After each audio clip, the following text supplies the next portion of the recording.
Hello. So today I'm looking at the Crayola wax colored pencils.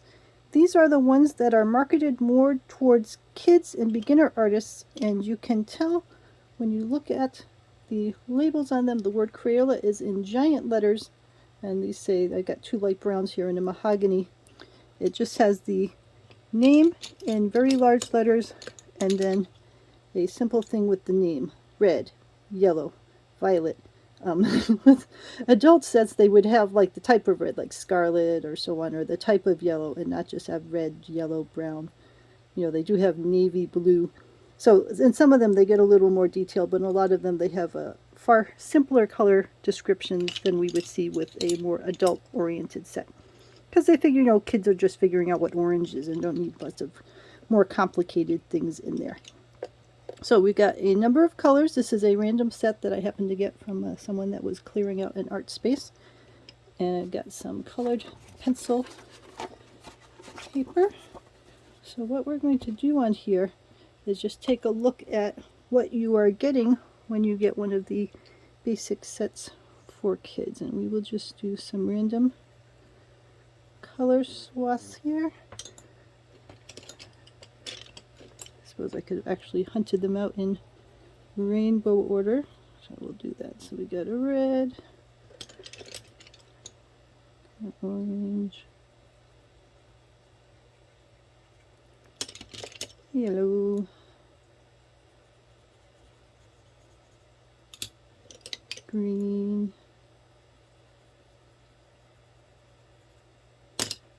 blue,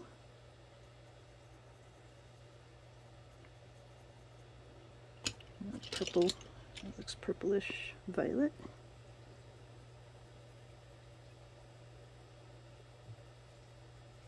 alright, so my impression is that these are fairly light, and I mean these are quite inexpensive. They're made for kids to be learning how these things work when they're working. Usually they start with crayons, which are easier to hold and have much thicker tips, and then they work their way down to colored pencils, which are a little more challenging to hold because it's thinner, and then have pointier tips so that they can make more detail. And then I happen to have a batch of the more adult marketed Crayolas, and you can see on these that the color names tend to be a little more detailed. So we've got like a tan, and it's got both the English version, the French version, and the Spanish version, although they are so tiny it's hard to read. And then even the logo is more delicate. So like this one is a bronze yellow, and then the same thing in Spanish and French.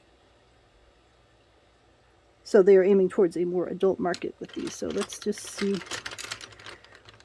if we get a real difference in the color coverage.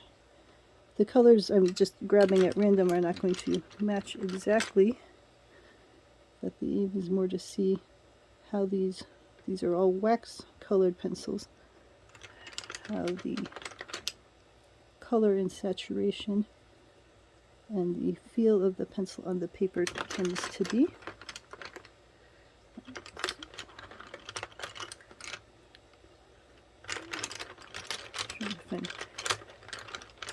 Normally I pre-sharpen things before working with these, but I didn't feel like pre-sharpening the entire boxes of colors.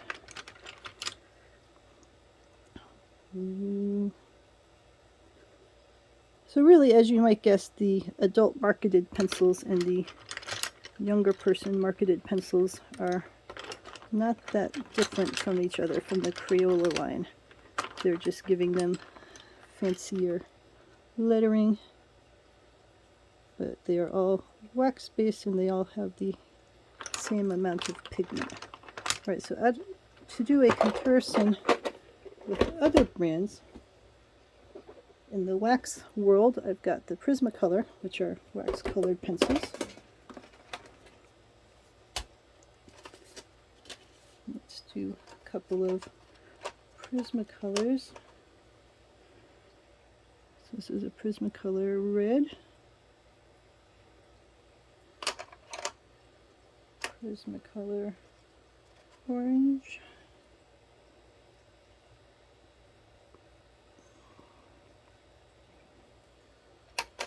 Just color yellow.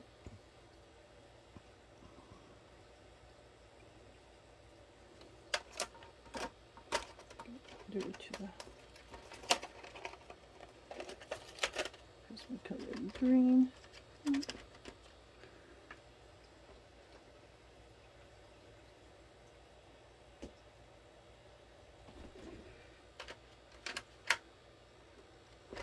Color blue.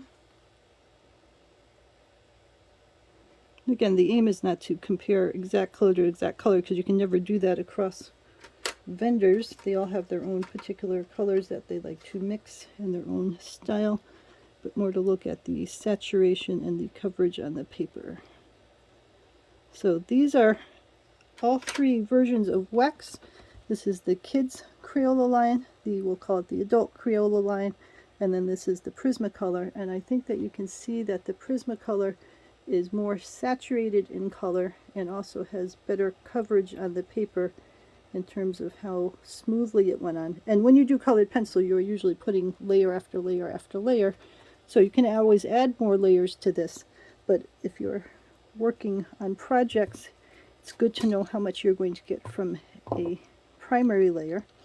And then I also have Art and Fly oil-based pencils. So these are all wax-based pencils. So we're just going to do some quick ones to see how the oil-based pencils hold up. In general, oil-based pencils tend to be more saturated and creamier, but also a little more expensive. So depending on what you get, I think actually in my case, oh no, it's probably about the same price for the Prismacolor and the Art and Fly based on how many I got. Yellow.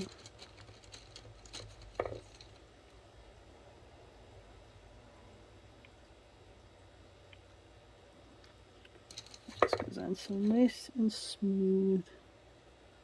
Green.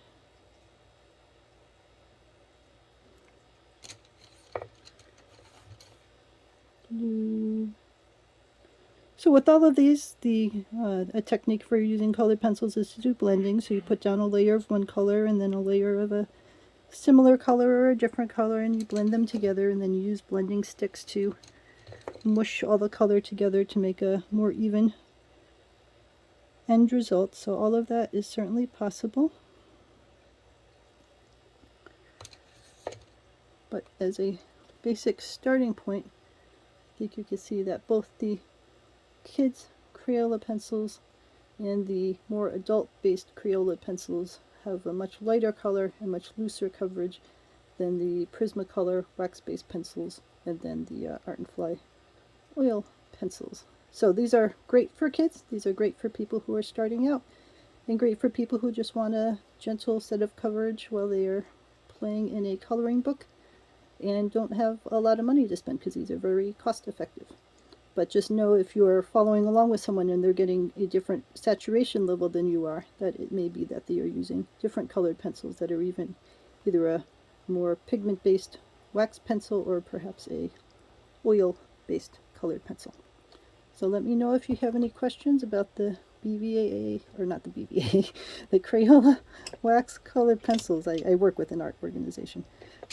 So these are the wax-based colored pencils, the basic ones from Crayola.